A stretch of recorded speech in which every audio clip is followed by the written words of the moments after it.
Hello guys, welcome back. So we had a pretty big road trip at the weekend trying to pick up some really cool plants which I think a lot of people will have seen before. Yeah, it was a good bit of graft, but worth it I think in the end. So I'll show you the first one and a couple of small videos which highlights how much effort it actually took us to get this one out. And the other one was pretty easy, but it was a bit of a drive. So this isn't the plants, but you can probably notice that I am getting into bamboos a lot more, just for the architectural style and evergreen structure that they provide. The garden looks amazing, and if you pick the right ones, even if you've got a small garden, they do add something extra. The noise from the wind when the leaves are rustling, the different culms and cane colours that you can get, they just provide something different, and I've managed to pick up a pretty special one I think at the weekend. Okay, so a new addition to the garden here on the left. I don't know if you can remember, there was a bit of a gap there. We moved the Burinda 7613, which is a really nice one, down to the bottom right hand corner of the garden, and was keen to find a good bamboo to put in this left hand spot. And it was a bit of a drive and it was some graft to get it out, but I believe this is Burinda papyrifera, so CS 1046 for those of you that do know it. It does put out those really blue, thick culms, not as hardy as potentially some of the other varieties from what I've seen, so it can defoliate, but if you know about Burinda rhizomes in particular, they're pretty tricky to get through, and it took us a while, so I'm glad I bought some good tools, but we finally got there. We better get a selfie.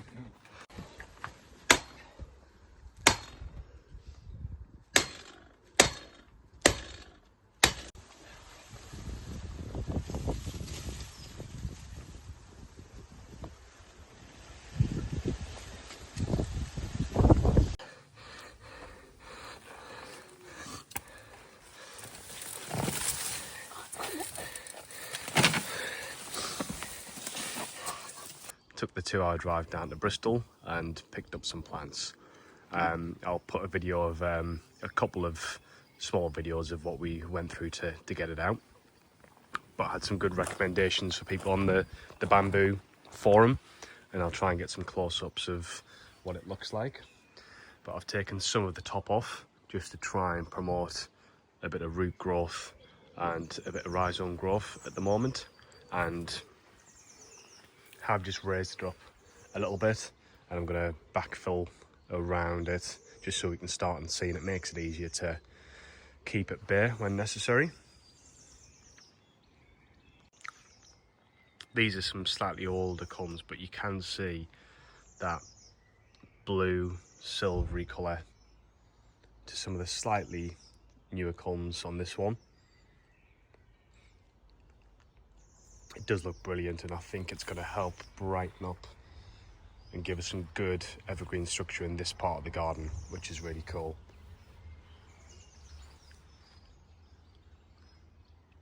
Must be 5 meters high. I think they can get up to around 6 meters.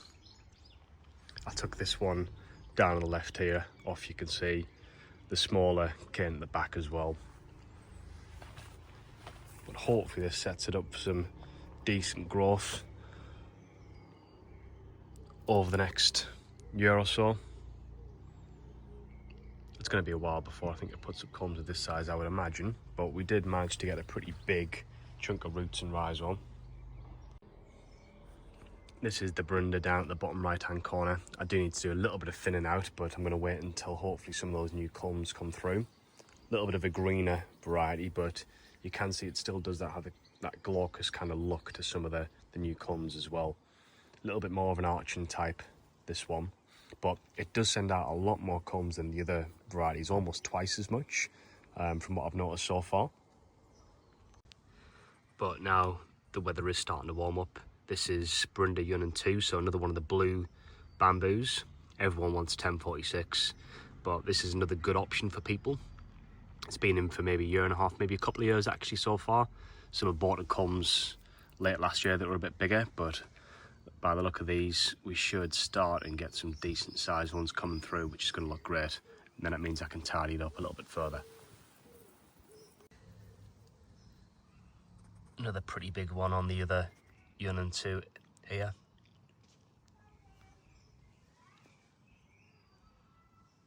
But you can see that really nice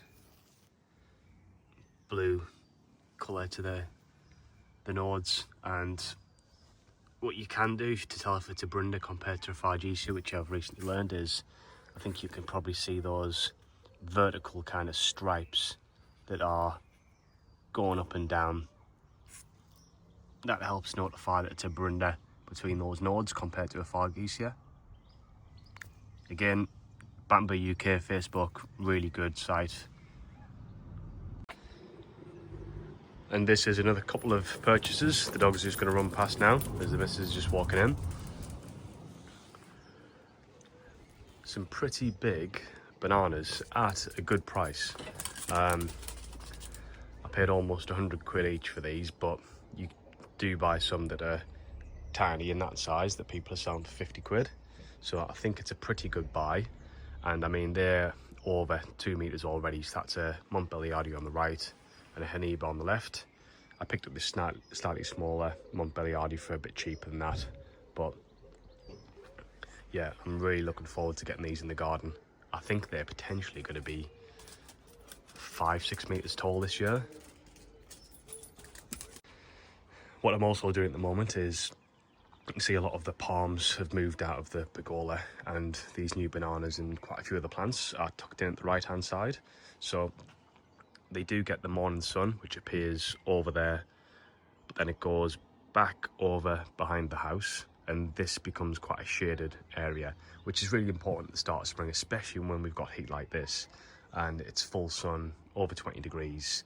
If you move things from indoors out into full sun quite early, things can get leaf burn. It's not too much of a problem with things like bananas because they just grow so quick, but when you do have things like these palms, that might pose a bit more of a problem. So these palms have been here now for over a week. They probably get a few hours, 3 or 4 hours of sun, depending upon how early the sun actually comes up in the morning, and then they're sheltered for the majority of the rest of the day. So until around 11 o'clock, 12 o'clock, they're here. And what you can gradually do is just slowly move them out. So a lot of these palms are going to be moving to this side, which gets sun in the morning and for maybe another hour or two later, and then late evening sun. And then they're going to move a bit further down the garden just to then be in their kind of final resting positions for the rest of the summer. This is what happens if you put them out early. I've moved this banana, and I think this was inside, indoors. They crisp up a little bit. They get a bit sunburned. So if you can make that gradual, I know it's really difficult moving plants back and forth, and it depends on the house that you've got. We haven't got many spots that aren't in kind of full sun, which is a good thing a lot of the time, but it is definitely something to watch out for. I've also been propagating in the new greenhouse. Canners for me previously at the start of spring, they've never really worked, but this time I think I've got some success. I think it might be because it's been a bit drier, but I'll show you that now. Okay, so I've got all my pots up here. Now this is all, I haven't even dug all of them out. These are all canners, and the majority of these I think are muscifolias. So this was dug up just at the weekend and split. You can see here they're starting to get into some growth, and also Manihot grahami, really nice leaf shape to that. I think most people find, what I've seen, is that it pretty much, it does defoliate over winter, but it's probably only about now that you're going to start and see some growth appearing there. Some more of the canners starting to come through. It is starting to get up to some decent temperatures in here, about 25-26 degrees, particularly in the late afternoon. So the plan is just to grow a lot of these on, give them a bit of a head start, and then start and plant them out in the garden. So hopefully we'll get another half a metre or a metre height, compared to if they just were still in the ground. To be honest, I wish I had a little bit more space, and I would have dug out a lot more of the other varieties to kind of split them up and give them a head start as well. So what I might end up doing with some of these is growing them on, planting some out in the garden, but then also potentially just selling some and paying for another plant. But that's a quick whistle-stop tour of some of the new purchases, which I think are going to look great in the garden, and what I've been doing just over the weekend. Hopefully on the next video I'll give you a bit of maybe a wider garden tour as to how things are getting on, but spring feels like it's finally here, and we can start to think about putting some of those tender tropicals outside. So catch you on the next one.